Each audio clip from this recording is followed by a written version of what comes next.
Today we cover the most brutal and savage shark attack stories we've covered on this channel this year. From great white sharks, tiger sharks to bull sharks, today's video is sure to make you think twice about going into the ocean ever again. Hit that like button and subscribe right now. These are the deadliest shark attacks of 2022. Welcome to Final Affliction.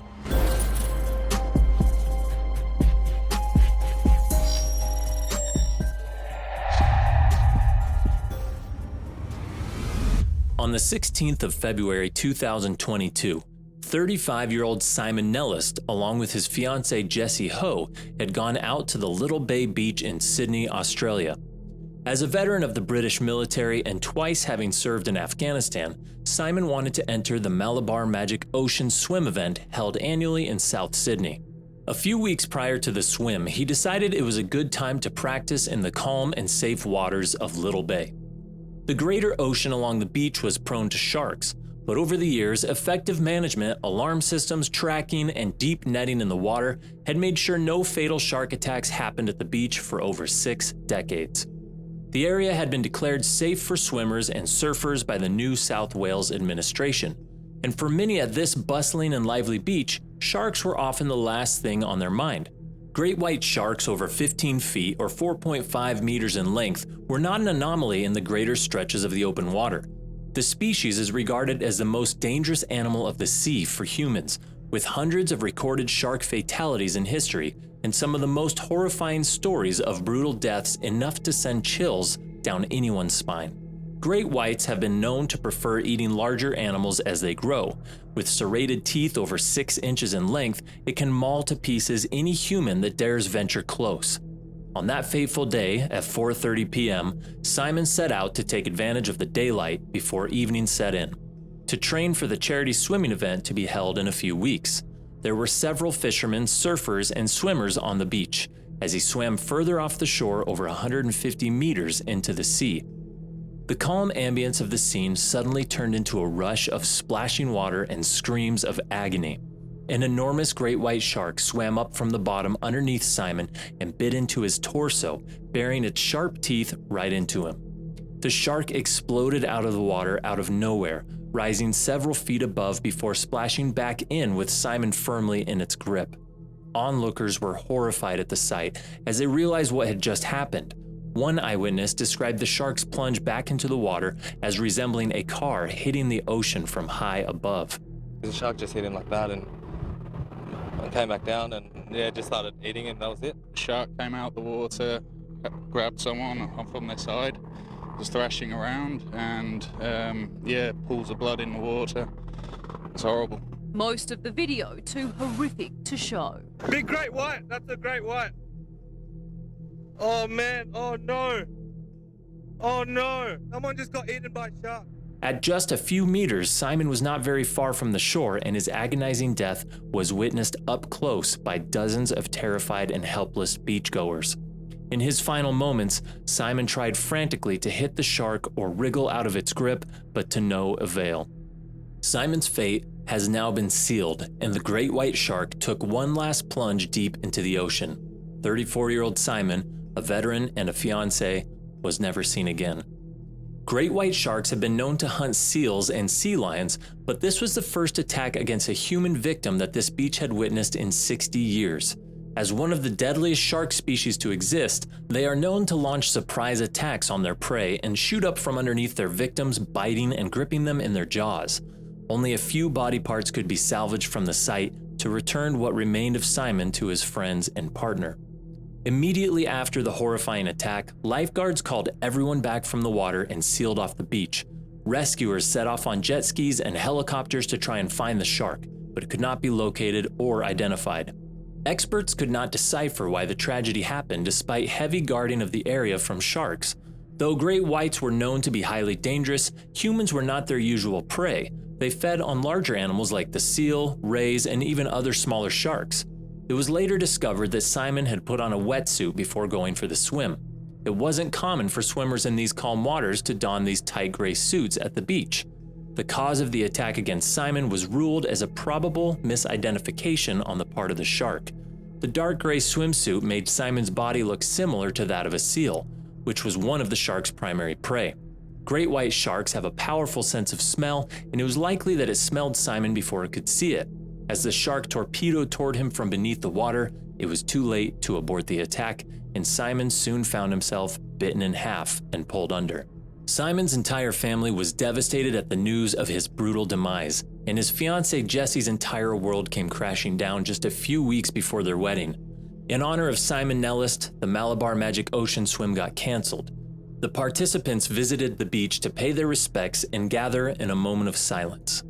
All across his life, Simon had been a lover of the sea. He had been advocating against the culling and caging of sharks for a long time and was disturbed at the interference of the natural food chain that human action had been creating in the oceans.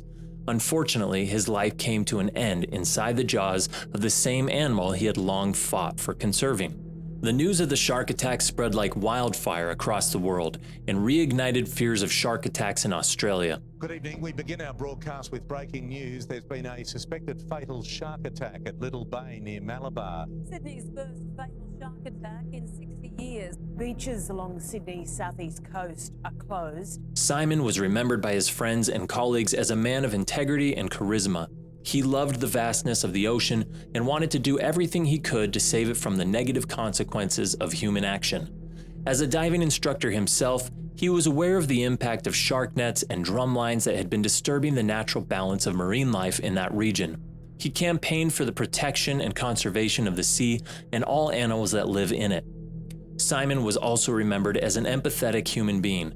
His last Facebook post was his reflections on the children of Afghanistan, many of whom he had befriended during his military service in the country.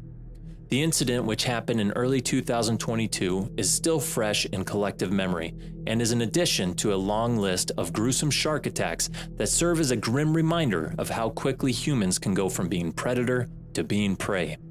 But for Simon Nellist's family, it turned one of their happiest moments of getting their son married in a grand wedding into a nightmare that scarred them for life. Simon Nellist's relatives had already booked their tickets to Australia, but now instead of his wedding, they arrived there to attend his funeral. It just goes to show that tomorrow is not a promise for anyone, and that any day could be the day you meet your untimely, final affliction.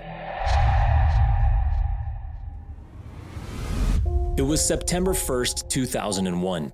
The United States was in the grip of fear after hundreds of shark-related deaths over the course of just a few months had made everyone uneasy about visiting beaches or surfing in the water. Species like the bull shark had become notorious for their danger to humans. These sharks can grow up to 9 feet and are considered one of the most aggressive species of all. With jaws that can gape open up to 20 inches, revealing heavily serrated teeth, these sharks are even known to be cannibalistic, eating their own kind as well as other species. The summer of the shark, as those few months later became known, now seemed to be coming to an end. But the victims of these shark attacks left terrifying tales in their wake, including the tragic demise of a 10-year-old boy who had been mercilessly mauled to death in July by a bull shark in the shallow waters of a Florida beach.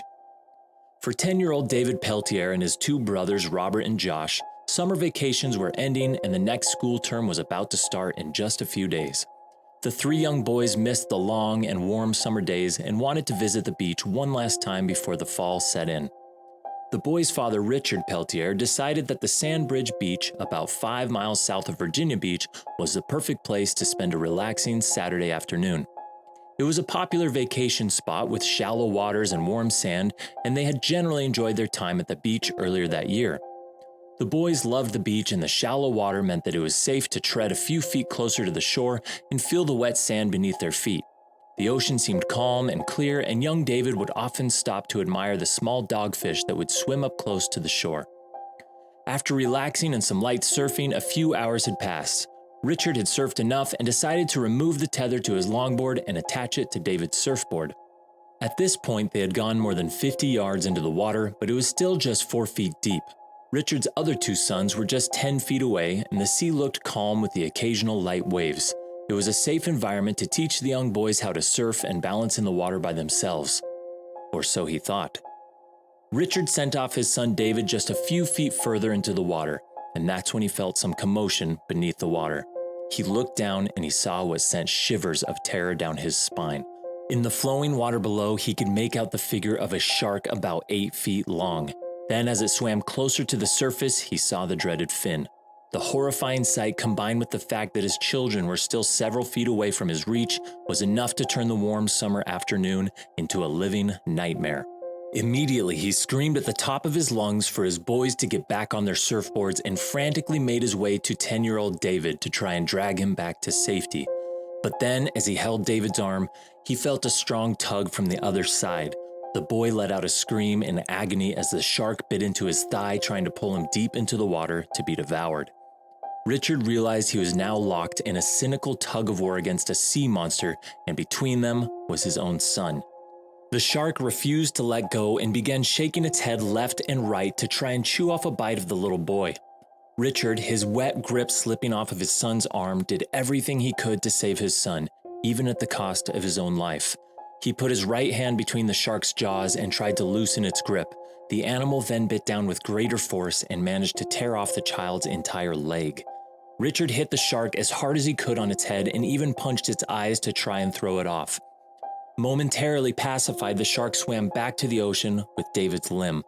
Richard gathered his senses and realized that his son was bleeding profusely. He picked him up and tried to swim back 50 yards to the shore as fast as he could. With an ever-present danger of the shark returning, those 50 yards felt like 50 miles as he carried his son on his shoulders back to safety.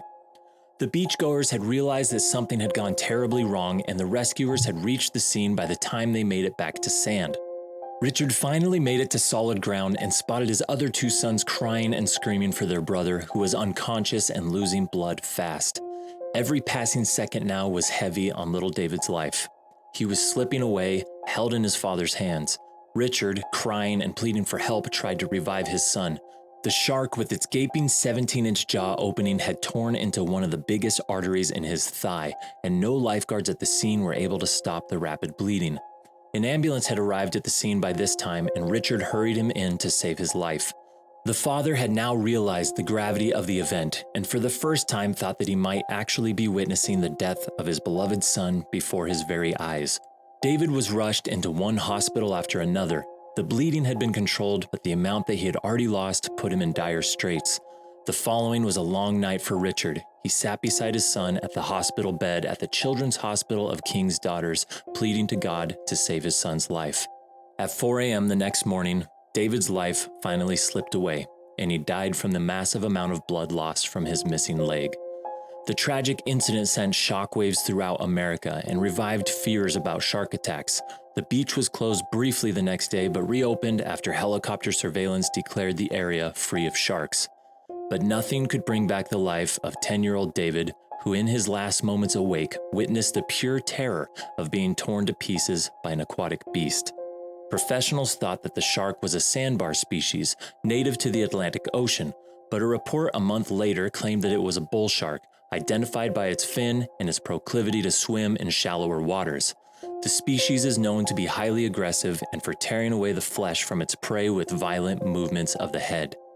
The tragedy haunted Richard for many years afterwards, and the memory of his son moves him to tears whenever he thinks of the events of that fateful day. It's always important to understand the risks involved while entering the domain of these super predators. To them, it's just lunch, but for many people each year, it's the day they meet their final affliction. In July 1994, terror was about to grip the South African community. Unbeknownst to swimmers and surfers, sharks had been attracted to South Africa's coastlines in the recent weeks. They had followed the abundant salmon and seals in the area, as well as the recent calving of southern right and humpback whales. On Saturday, July 9, 1994, two friends in their 20s, Bruce Corby and Andrew Carter, decided it was a great day to hit the waves on their surfboards. They headed to one of the best surfing spots in the Eastern Cape, Nahoon Reef.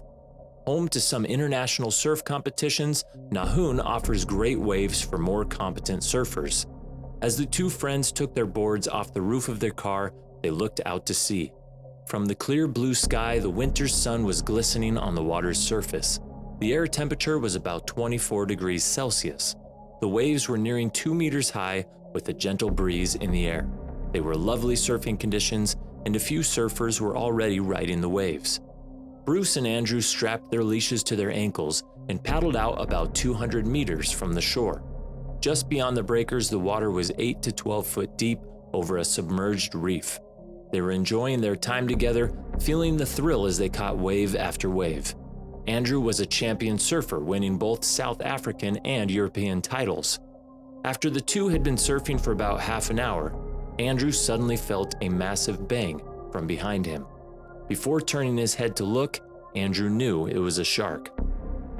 As he wheeled his head around, he came face to face with a 12-foot great white shark. An indescribable terror gripped him. He saw the enormous shark's jaws clamp around his leg, stripping flesh from bone in one bite, and he felt desperately helpless. It was like nothing he had ever felt before. Initially, as the adrenaline was pumping, he felt no pain, only an immense crushing feeling as the shark closed its jaws around his entire leg. He yelled, letting out an ear-piercing scream, while desperately trying to fight the shark off. The sea turned red, and Andrew thought this was the end. Another surfer who was nearby saw the drama unfolding, and in a mad panic, he left Andrew and paddled to shore in a desperate attempt to escape himself. As the shark continued its ferocious attack, Andrew held onto his surfboard with all his might, refusing to be taken underwater. Momentarily, the shark loosened its grip, and Andrew slid off the board. As the shark came for him again, Andrew shoved the board into the shark's mouth. It chomped down on the surfboard, thrashing its enormous head from side to side as it did so. Andrew desperately paddled 2 or 3 strokes away, but the shore was a long way away. He knew he couldn't outswim the shark. The beach was still 200 yards out of reach. He would either bleed out before making it or would be taken by the shark. He glanced backwards and saw the enormous beast let go of the board and submerge below the surface. He knew it was coming after him. Bravely, he scrambled back to his board and climbed on. Seeing the commotion in the water, another surfer, John Bourne, quickly paddled over to Andrew. Amidst the sea of red, he saw an approaching wave and knew that this was Andrew's only chance. He shouted at Andrew to ride the wave in. Miraculously, the 6-foot wave carried Andrew away from the jaws of the shark. He had caught the luckiest wave of his life. His leg was barely hanging on, and he willed the wave to push him faster and faster to safety. He dared not look back, fearing the shark was trailing him. Mercifully, he made it to the shore. He screamed for help. 2 girls who were sunbathing ran over to him, dragging him onto the sand. They laid him down, ripping off one of their tops to make a tourniquet around his legs. The shark's bite had almost taken his entire leg from his hip to his foot. It was hanging on by a few inches of flesh. His vision became blurred, and then the lights went out. Andrew heard muffled voices as he felt life slipping away from him. As he readied himself for death to consume him, Andrew felt calm and at peace with himself. He thought of his life well lived, of his friends, of his family. But paramedics soon arrived on the scene and rushed him off to the hospital, saving his life. Andrew's ordeal was far from over, but at least he was out of the water. The shark, however, hadn't finished yet. Moments after attacking Andrew, it leapt out of the water. The 12-foot giant had turned its attention to Andrew's friend, Bruce. He cried out as it grabbed hold of his leg. Viciously, it shook him, tearing him from his surfboard. As he was slammed into the water, the air was knocked from his lungs. Fighting for the surface, Bruce felt the full force of the shark's grip on his leg. The pressure was immense, and then it gave way. The shark severed Bruce's right leg completely off just above the knee. This freed Bruce, who was then able to swim for the surface. Reaching the sunlight, Bruce gasped for air. The shark continued its attack, biting frantically at his surfboard. Another surfer arrived on the scene as Bruce was thrashing about in his own blood. He tried to get Bruce onto his board, but in a panic, he couldn't. Bleeding profusely, Bruce scrambled back onto his own board and made a frenzied swim towards shore. With the help of a wave, he bodyboarded towards the jagged rocks. He cried out, "My leg is gone. I've just lost my leg." Other surfers in the area came to his aid and pulled him from the surf. Using another surfboard as a stretcher, they carried Bruce over the rocks to the car park. Bruce had been conscious up until then. Laying down in the car park, He lost consciousness due to the massive blood loss.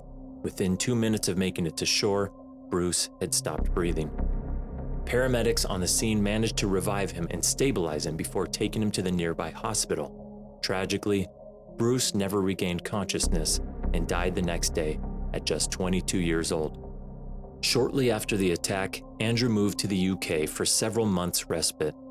He has been continually haunted by the tragic memories of that day. The doctors said he may never walk again, but not only is Andrew back walking, he is also surfing off of Britain's southwest coast. He has kept the surfboard to this day, blood still smeared on its surface and a huge bite mark taken out of one side. It's a reminder to him of how lucky he has been.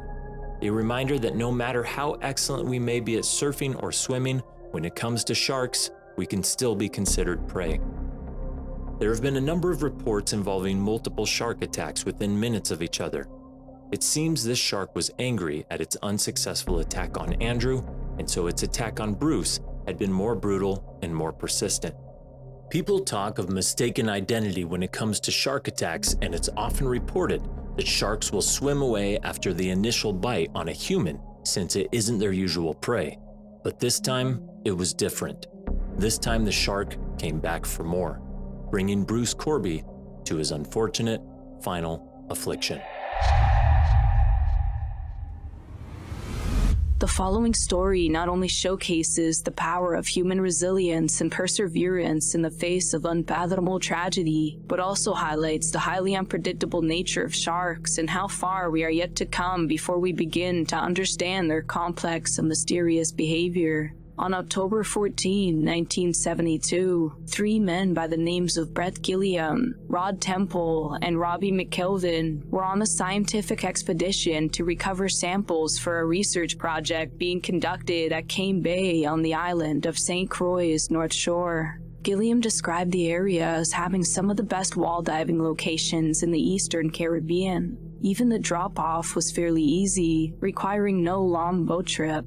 The team's goal was to collect some photographs and check on traps they had set up for a project. The only problem was their destination was situated on a 210-foot wall that was right next to a steep drop-off. The trio wasn't particularly worried though, not in the slightest, as they each were veterans of hundreds of deep dives. Rod served as a dive leader and timekeeper. He documented the dives and monitored ascent times to ensure everyone remained safe, while Brett and Robbie handled most of the heavy lifting. All 3 of them donned their gear and dove into the ocean, beginning what would soon become their ill-fated journey down the Cane Bay Wall. After reaching their destination, Brett and Robbie got to work while Rod scanned his surroundings. As he was looking around, Rod caught a glimpse of something truly terrifying. It was the sight of 2 white-tipped sharks off in the distance, one 12 feet long and the other marginally bigger. The oceanic white-tipped shark is a truly terrifying creature that mainly inhabits tropical and warm temperate seas. It is most notable for its long, white-tipped, rounded fins. According to recent studies, the species is becoming less common as a result of strong demand for its enormous fins, which constitute the main component of shark fin soup.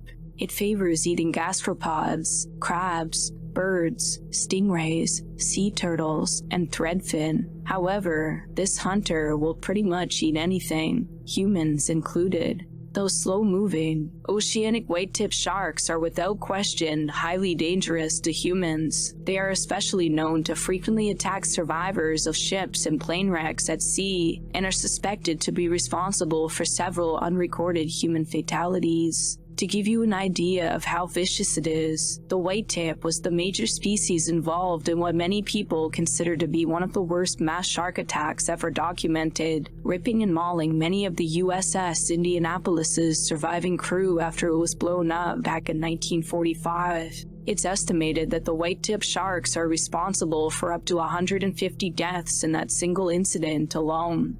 After finishing up their required observations, the 3 men noticed they were ahead of schedule and felt ecstatic, as this meant that they would only need about 20 minutes of decompression time, meaning they wouldn't have to linger for too long around the sharks. Brett later stated, "I remember thinking how strange it was to see oceanic white tips right here on the wall at Cane Bay. It was kind of like walking off your back porch and seeing an African lion when you expected an alley cat. Robbie went up first and pointed out the sharks again as they swam by them. The crew were no strangers to these sharks, as they had their fair share of nasty encounters with white tips when they worked offshore. The shark would frequently bite their equipment, the steel cables deployed from their research vessel, and even the shafts and propellers were targeted on occasion. These two sharks, however, looked to be unique in some way, as they didn't seem to pay any attention to them. As Brett turned around and began the ascent behind Robbie, Rod stayed behind as their carefully planned dive dictated he be the last to ascend. Brett met up with Robbie at about 175 feet just over the ledge, and they both rested on a coral while waiting for Rod to join them. However, they soon began to worry as he was growing late. Robbie looked at Brett and pointed to his pressure gauge, which showed he was beginning to run low on air. Suddenly, Robbie noticed a mass of bubble exhaust coming from the deeper water, which indicated Rod's presence down below. The two figured that Rod must have had some sort of air failure. Since Brett's air consumption was lower, he decided to send Robbie up while he went to check on Rod and see if he needed help. But when Brett reached Rod, things were about as bad as they could get. One of the sharks had bitten him on the left thigh without warning, and blood was gushing in red clouds from the wound. Brett was horrified and couldn't believe what he was seeing. Rod was desperately trying to beat the 12-foot animal off his leg and keep from sinking deeper. Brett lunged to his friend's aid, grabbing his right shoulder harness strap and pulling with all his strength. Almost simultaneously, the second shark hit Rod in the same leg and bit him savagely. Rod desperately gouged at the shark's eyes and gills as he grimly fought to beat off his attackers. In a desperate attempt to ward off his friend's attackers, Brett punched at the torsos of the hungry beast as they tore great chunks of flesh from his friend's body. The two men continued their assault on the sharks as they seemed to squirm in pain, suddenly letting go of Rob and retreating back down to deeper waters. Desperate to reach safety, Brett looked up and caught a glimpse of Robbie, who was about 100 feet above and looking in horror. But in less than 15 seconds, the first shark returned and hit Rod again, dragging him and Brett both over the drop-off. The attack had probably only lasted a minute at this point, but Rod had lost a huge amount of blood and tissue and had gone almost completely limp as a result. Brett was clutching Rod's right harness strap as the second shark came back as well. This shark bit and hung on as the two plummeted down the side of the wall. Brett and Rod were dropping rapidly. His efforts to swim back up were fruitless as the sharks continued to bite and tear at Rod's helpless body, all the while dragging the two men deeper and deeper. Brett felt Rod move again to fend off another attack, and his hopes soared upon realizing that his friend was still alive. Brett clung briefly to the edge of the drop-off wall, putting a stop to their rapid descent, when suddenly both sharks retreated once again, and Brett watched them circle their position from about 10 feet away. Brett saw one shark swallow the remains of Rod's lower left leg right before his eyes. The other gulped a mouthful of flesh it had torn off. Rod, who was likely half-conscious by now, looked up to his friend for the first time since the vicious assault began. He shook his head lightly and in pain, then tried to push Brett away, hoping to spare Brett's life and buy him some time to make his escape.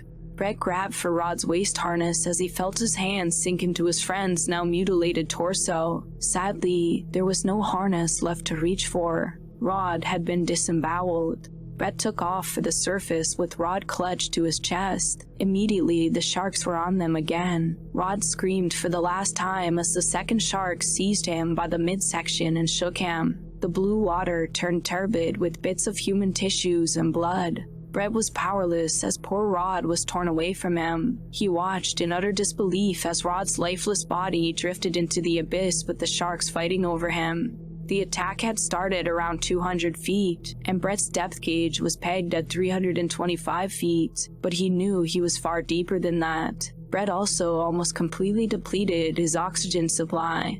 In a hopeless effort to make it out, Brett looked away from his friend's mangled body in what must have been his final goodbye before beginning his ascent towards the surface. His oxygen-starved brain was beginning to give out and the effects of hypoxia were beginning to show, but before he could reach the surface, Brett would drift into unconsciousness. Brett miraculously woke up on the surface, gasping for air. Apparently, the small volume of air in his safety vest he wore had been enough to float him the rest of the way up and save his life, but his survival was still a 1 in a million chance as he had to deal with an unknown amount of emitted decompression. Nonetheless, Brett began swimming to shore as fast as he could, but he felt his legs going numb. By the time he reached the beach, he could barely stand. A couple on their honeymoon chanced upon Brett's body as it drifted onto the beach. In an incredible burst of good fortune, it turned out the wife was an ER nurse who understood the pathology of decompression sickness. 2 days later, Brett was released from the hospital. He had astonishingly managed to survive ascending almost 400 feet without any decompression sequence, but not without permanent side effects. There was residual numbness in both of his arms and legs, along with substantial hearing loss and legal blindness in his right eye that will persist with him for the rest of his life. Robbie's last view of Rod and Brett were as the two were dragged over the wall in a cloud of blood by the sharks. He never saw Brett's ascent and so reported them both killed when he got to shore. It was not until Brett called his dad from the hospital that he knew that Brett had survived. A week later, Rob's memorial service was attended by his two friends at the beach. His body was never recovered. People are often too busy with their lives to take a step back and really think about the important things. We go through the motions day in and day out, not realizing that we may only have a limited amount of time left. Many people die without ever truly living, so it's best not to take life for granted, as just like Rod, you never truly know if tomorrow will be your last day on Earth, the day you finally come to terms with your final affliction. Great white sharks have been portrayed as the most ferocious, dangerous creatures in the ocean ever since the release of Jaws in 1975. But what if instead of one shark haunting the waters, two were working together, or even more? Sharks are much older than dinosaurs. Their ancestry dates back more than 400 million years, and they're one of evolution's greatest success stories. The torpedo shape of the great white is built for speed up to 35 miles per hour. And then there are the teeth, 300 total in up to 7 rows. But more than its brawn, the great white shark has a tremendous brain that coordinates all the highly developed senses of this efficient hunter. Its prey, including seals and dolphins, are very clever animals, and the shark has to have enough brains to outsmart them. Despite their reputation as lone hunters, there are now significant research showing that great white sharks will cooperate with one another, hunting in groups and sharing the spoils. Scientists say research off Mexico's Guadalupe Island in the Pacific Ocean shows great white sharks are sociable and will sometimes work together to increase their chances of catching prey. A team of scientists from Florida International University created a social tag tracking device to put on the great white sharks, with a video camera and sensors detecting the shark's acceleration, depth, and direction. The device also has receivers to detect when other sharks are near them. The team then put the devices on various male and female white sharks over a 4-year period. The data showed that instead of being lone hunters, sharks preferred to be in and hunt in groups of the same sex, but their ways of hunting were unique. They would take turns patrolling smaller prey like seal colonies, but when it came to hunting larger prey, they would often hunt in groups, working together to take down its prey. Scientists proposed that white sharks would even share information on the location of remains of large prey with other sharks, demonstrating highly intelligent tendencies in the wild, with research confirming that great whites tend to hunt smaller prey like seals individually, and with most attacks on humans being mistaken identity to that of a seal, it only makes sense that most shark attacks are the work of a single shark.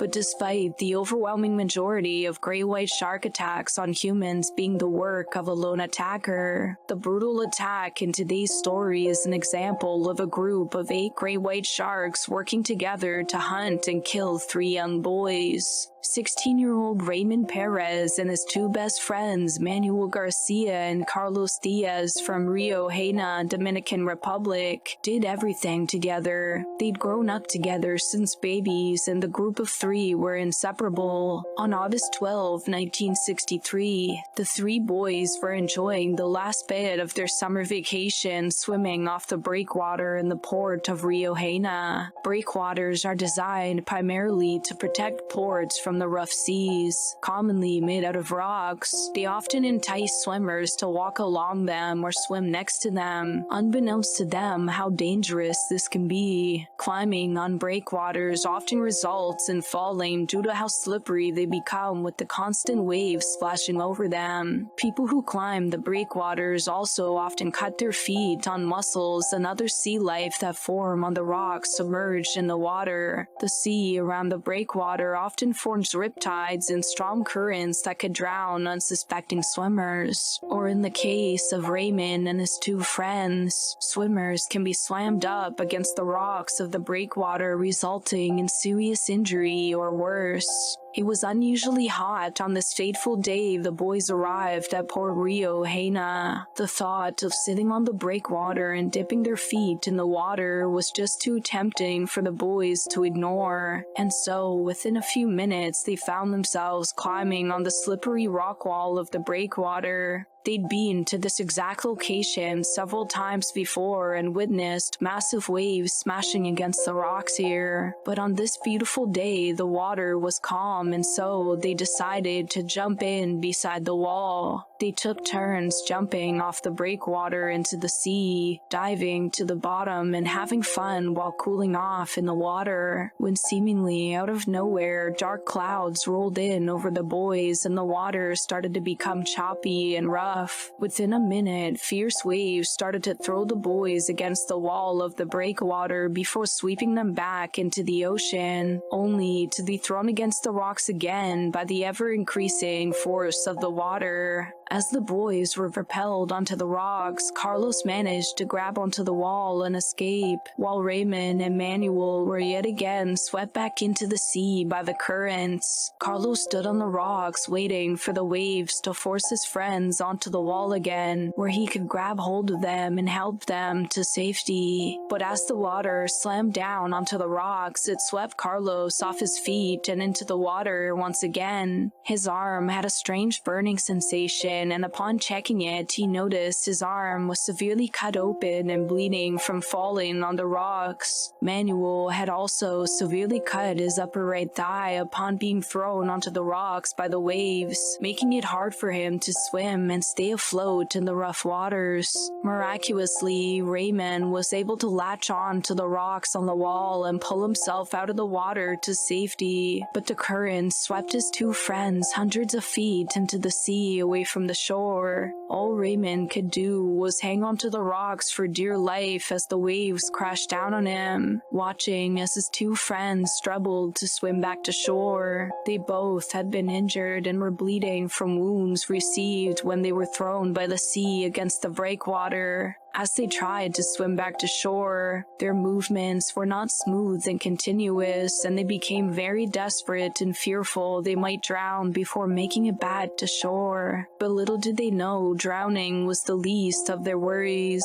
As the 2 boys struggled to swim back to shore, Manuel all of a sudden felt something large bump against his hip bone right above the cut on his thigh. He immediately started thrashing around and trying to feel around for whatever just bumped him under the water, but his heart sank in his chest as Carlos alerted him of several shark fins breaking the surface close by. Sharks can smell blood from hundreds of meters away in concentrations as low as 1 part per million, and the 2 boys were bleeding excessively from their wounds, alerting a pack of great white sharks to the area for an easy meal. Sharks also have an acute sense of hearing and are sensitive to low-frequency signals. They're able to track sounds and are particularly attracted to sounds made by wounded prey, especially the sound of thrashing in the water made by injured animals, the exact sound that Carlos and Manuel Manuel were making while desperately trying to swim back to shore while injured. The boys began to hear Raymond yelling from the breakwater, warning them of the sharks, telling them to swim as fast as they could to the shore. All of a sudden, Manuel screams in fear as he feels another bump from under the water, this time with enough force to lift him slightly out of the water. As Carlos swam over to Manuel to calm him down, suddenly Manuel was launched completely out of the water into the air, when all of a sudden a second shark came torpedoing out of the water like a rocket, chomping Manuel's belly in its jaws mid-air before crashing back down in the water beside Carlos. This was witnessed by several onlookers on the beach who immediately began looking for help. Carlos immediately began to swim in fear as fast as he could towards the shore. The pain from his injuries was now seemingly gone, with all the adrenaline now surging through his body. He could see several dorsal fins break the surface in the distance in front of him before dipping back down under the water, but he had no choice but to keep swimming forward to the shore. One of the onlookers who witnessed Manuel's brutal death was the owner of a small boat at the port, who immediately rushed towards Carlos to save him from the sharks. As he got within 20 feet of Carlos, the jaws of a massive great white shark opened up from the side of Carlos and bit down on his right arm and shoulder and began shaking violently. Carlos let out screams of pain when seconds later another shark surfaced from the opposite side and clamped down over his left arm and head, muffling his screams before taking him beneath the water. All that remained when the boat finally arrived was a pool of red blood in the water. The rescue boat stayed idle, hoping for Carlos to resurface for a chance to save him, but he never did. Both Carlos and Manuel were tragically never seen again. No remains ever washed up on the shore, and it was apparent that the pack of sharks devoured every last bit of the two 16-year-olds. Raymond was later recovered from the breakwall and made a full recovery, but this terrifying event prevented him from ever entering the waters in the Dominican Republic ever again. Out of the 3 witnesses on the shore that day, as well as Manuel, there's been conflicting reports on the amount of sharks in the water and what happened during the attack that day. Some witnesses say that the boys had already drowned from their injuries before the sharks attacked them, and others distinctly remember seeing the 2 boys alive, desperately trying to escape. Also, the amount of sharks spotted in the water that day ranged from 5 to 8, and we'll never know exactly how many sharks were part of the man-eating deadly pack.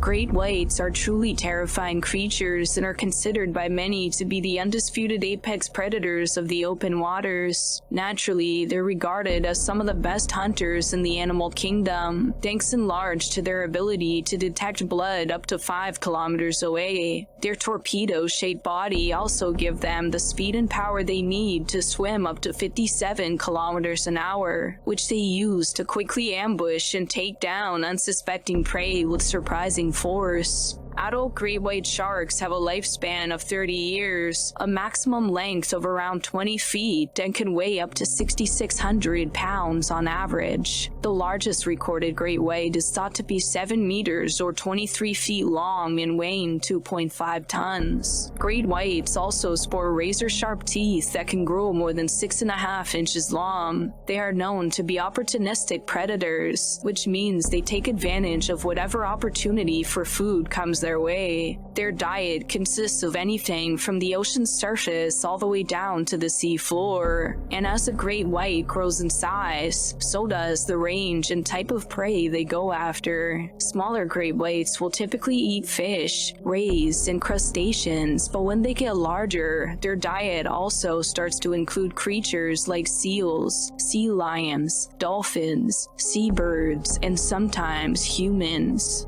Nick Peterson, age 18, was with 3 friends 300 meters from the shore at West Beach, South Australia. The sky was clear and cloudless, a perfect day for surfing. Surfing is a water sport that combines the best of both worlds, the excitement of skiing with the freedom of surfing. It was a scorching day and the ocean was full of people trying to cool off. Nick and his friends, Ty Wheeler, Adam Florani, and Andrew Tomlin, all teenagers from Adelaide's western suburbs, had been swimming for half an hour and taking turns on the surfboards. As they were enjoying themselves, little did they know that a full-grown great white, almost 6 meters long with a viciousness to match its size, was stalking the group from afar, likely studying them, trying to find the easiest target and potentially waiting for an opportunity to strike. Large white sharks were a common sight in the area where Nick and his friends were enjoying their hobby. Almost 3 weeks prior to the incident, 2 men in a boat were nudged by a 5-meter white shark as they fished 10 kilometers off the shore of St. Kilda, north of Adelaide. The next day, a shark of the same size terrorized fishermen off North Haven before making swimmers scramble for safety.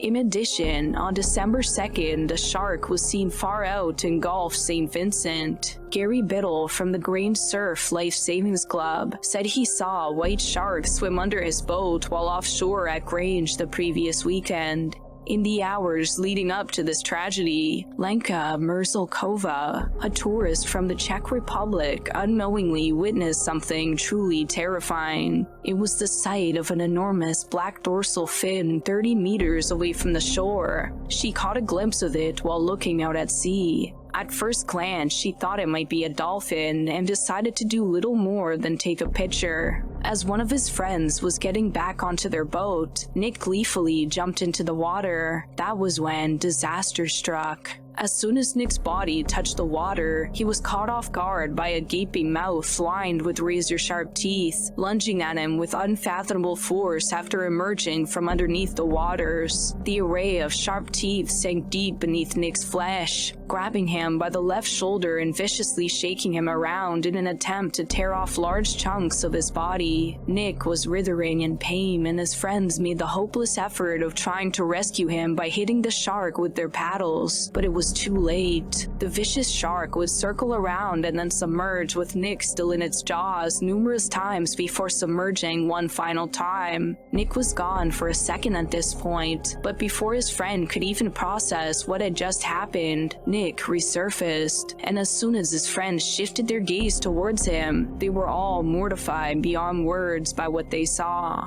It was Nick, now floating face down, motionlessly, and with his lower half completely gone. Nick's body drifted amidst an unholy pool of blood, tissue, and half-torn organs. Immediately after the attack, Nick's friends raced south to the Adelaide Shores boat ramp. Minutes later, one of the teenagers ran up the beach in tears, shouting to swimmers to get out of the water. Later on, it was rumored that another, smaller 14.5-foot great white was briefly glimpsed feeding on Nick's remains. This took place while hundreds of people were present at the shoreline, and after a meticulous beach and sea search, the only found remnants of Nick Peterson were 2 small pieces of one of his lungs. Out of all tissues in the human body, researchers have found that samples belonging to one's lungs are the only ones that may escape being consumed during fatal shark attacks. This is because pulmonary tissue is full of air, making it buoyant and causing it to rise quickly to the surface. If someone dies from the attack itself rather than by drowning, this phenomenon enables rescuers to determine what exactly transpired in cases where no witnesses are present.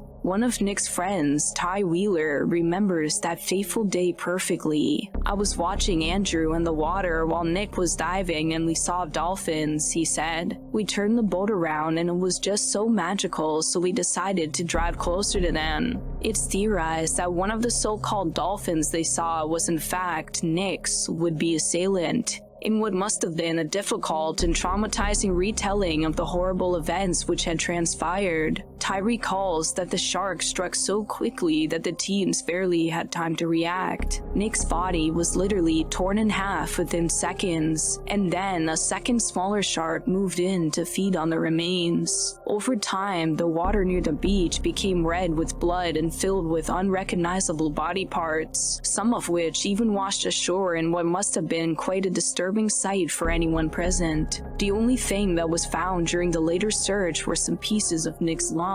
South Australian Sea Rescue Squadron spokesman Fraser Bell stated, "The shark tore him apart. Apparently, it tore him in half and the other shark came in and took the rest." When asked if there was any chance Nick may have survived, Bell's shocking reply was simply, "None whatsoever." The police shut down several beaches in the area soon after the attack was reported. They began searching by air and sea at 3:30 p.m., sending patrols along the beach to warn people about what had just happened. As previously stated, it was thought that two white sharks had carried out the attack together. These sharks were reported to be approximately 4.5 meters and 5 meters long, respectively. However, further investigation showed that only a single 5 to 6 meter shark was involved in the attack. Local experts said it was likely the same shark that had been seen near Adelaide beaches in previous weeks. Although great white sharks are a protected species in Australia, officials still held a meeting on December 18 and decided that the specific shark responsible must be found and killed. On that very same day, Nick's parents, Philip and Leon Peterson, were interviewed at West Beach. "We don't advocate for the indiscriminate killing of any shark. They are to be admired, appreciated, and respected, and Nick knew that," said Philip Peterson. Unsurprisingly, two of Nick's friends had to undergo therapy due to the devastating trauma they went through, a trauma that may never fully heal or depart from their memories. Nevertheless, the tragic story of Nick Peterson is a reminder that sharks are a part of this natural environment. It's important to respect their natural instincts to seek food and not disturb them. Always remember that even though shark attacks are rare, nothing in this world is certain. Both tragedy and fortune are likely outcomes when spinning the wheel of fate, and no one should ever feel too comfortable in shark territory, especially if they are not familiar with the area. It's crucial to always be aware of your surroundings and take caution when swimming in an area where these majestic animals are known to roam, because if you don't, you may find yourself little more than a formless mass of flesh and bone, drifting atop the crimson red waters with your last thoughts being of your final affliction. Port Lincoln is a town in the Australian state of South Australia on the Lower Eyre Peninsula. Widely regarded as Australia's seafood capital, Port Lincoln is also a famous tourist destination due to its stunning scenery and oceanfront environment. It's a perfect location for yachting, scuba diving, shark cage diving, and game fishing. It has an exquisitely complex ecosystem where a variety of different wildlife such as gray kangaroos, koalas, brown snakes, blue-tongued lizards, geckos, and pygmy possums can all thrive. Port Lincoln is also home to a thriving population of dangerous yet majestic aquatic sea creatures, including jellyfish, whales, and of course, great white sharks. The great white shark is without question one of the ocean's most terrifying apex predators. It stands out among other members of the shark family due to its size, with males averaging 3.4 to 4 meters, whereas females normally reach lengths of 4.6 to 4.9 meters. Although rare, some females can reach an astonishing 6.1 meters in length and 1,900 to 2,200 kilograms in weight, weighing more than most standard SUVs after full maturity. With jaws that can deliver a devastating bite force of 4,000 psi while also featuring 7 rows of gnashing teeth, the great white is armed with over 300 individual razor-sharp blades, which when combined with the insanely powerful bite force, makes it easily capable of tearing a full-grown human in half within seconds. The shark's bullet-shaped body is designed primarily for speed, easily reaching upwards of 35 miles or 50 kilometers per hour. Despite its reputation as a mindless killing machine, it's the belief of leading scientists that the great white shark is in fact a highly intelligent, highly inquisitive predator. Its primary prey, seals and dolphins, are very clever animals, and the shark has evolved a sophisticated brain in order to sneak up and outsmart them. Few can think of a more terrifying scenario than being stranded in the middle of the ocean, floating atop the dark blue waters when suddenly you are ambushed by the horrifying sight of a large gray fin circling around you. Tragically, what may be regarded as a nightmare for some people became a reality for Shirley and Durdin and her family. 33-year-old Shirley was a housewife who lived alongside her husband Barry, along with their 4 children in an Australian town known as Karku. Ever since they got married, the couple dreamed of one day abandoning the boring old farm life and living by the beach. So when Barry told her he'd finally managed to secure a home for them near Port Lincoln Beach, Anne was overwhelmed with joy. After settling in, the couple spared no effort in enjoying their new home and would spend many days relaxing by the beach, sunbathing, fishing, and scuba diving. Life seemed perfect for the couple, and they couldn't be happier. But one day, a friend of Barry's, Keith Coventry, came over on a visit and asked the couple if they'd like to go scuba diving in search of fresh scallops while the kids played by the beach. The couple, who were no strangers to scuba diving, couldn't resist the temptation of yet another exciting day in their personal paradise. So, they readied their diving equipment and set off towards Peak Bay.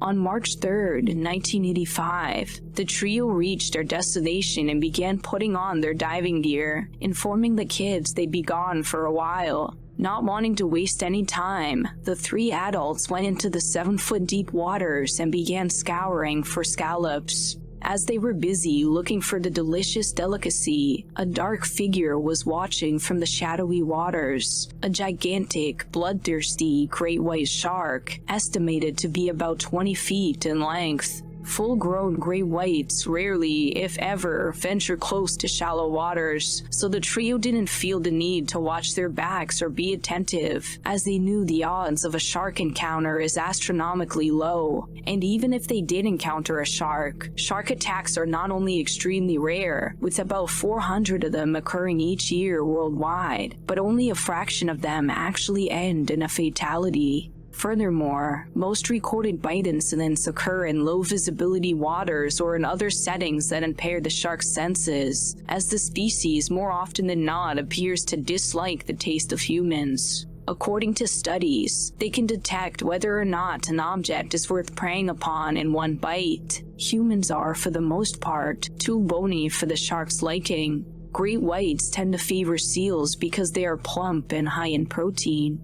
Rather than fatal organ loss or complete ingestion, shark attack fatalities are often the result of blood loss after the initial bite. Between 1990 and 2011, there were 139 unprovoked great white shark attacks, and only 29 of them were fatal. What Shirley and the 2 men didn't know, however, was that this shark was extremely desperate and likely starving for a meal, as no shark would normally venture into waters as shallow as the waters they were in. After filling up their bags with fresh scallops, Barry and Keith made their way to the beach where the kids were playing. Shirley, on the other hand, was too busy admiring the gorgeous underwater scenery to notice the looming threat behind her. Finally deciding to head back to shore and join them, Shirley resurfaced and began swimming toward the beach, waving to the 2 men and gleefully announcing how many scallops she had managed to produce for herself.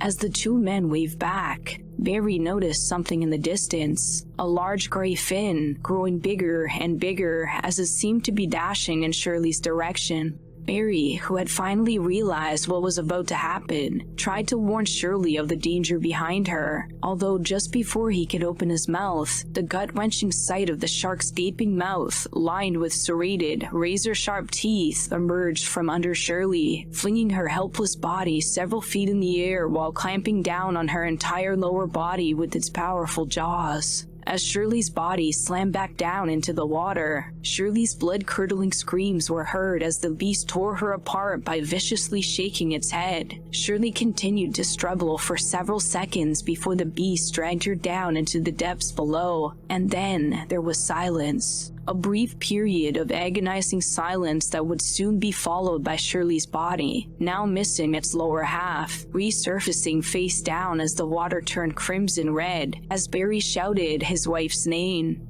Shirley's 4 children, alongside Barry, who was in a frozen trance throughout the whole ordeal, watched in horror as the great beast had just torn apart their mother. Depending on the severity of the injury, the human body can survive without its lower half for up to 6 minutes, so it's not unlikely that Shirley was still alive after the shark let her go. Although the shock from the agonizing pain she must have endured likely helped her fall into the state of unconsciousness, which is why she appeared to be completely lifeless after the initial attack. Barry, who was still in shock yet desperate to try anything to save his wife, began running to the shore, intent on rescuing her at all costs. But before he could even jump into the water, he was held back by Keith, who knew there was nothing that could be done. In a cruel and terrifying spectacle, the shark re-emerged, its powerful jaws once again clamping down on Shirley, this time with a bite so strong it snatched Shirley's entire head clean off her body, before retreating yet again back into the darkness. With what little hope he had of rescuing his wife now gone, Barry drifted back into his frozen state, his eyes unblinking, unresponsive to Keith's pleas to step away from the waters, or his children's terrified cries before uttering the words, "She's gone, she's gone." Shirley, who was now nothing more than a lifeless, headless torso, drifted away less than 50 yards away from the family inside a pool of her own blood. Although Shirley was now gone, her tragedy was far from over. After arriving on the scene, rescuers attempted to retrieve her remains, but neither Shirley nor the beast that took her life was ever found, as it was theorized the savage shark had come back a 3rd time for her torso before retreating into the murky waters from where it came. The tragedy of Shirley Ann Durdin to this day remains as one of the most horrific and gruesome shark attacks in recorded history. A reminder that fate is a cruel mistress and that death can strike at any time. You never truly know what tomorrow has in store for you. Life is nothing if not a sinister promise, the fulfillment of which comes much later in the form of your final affliction.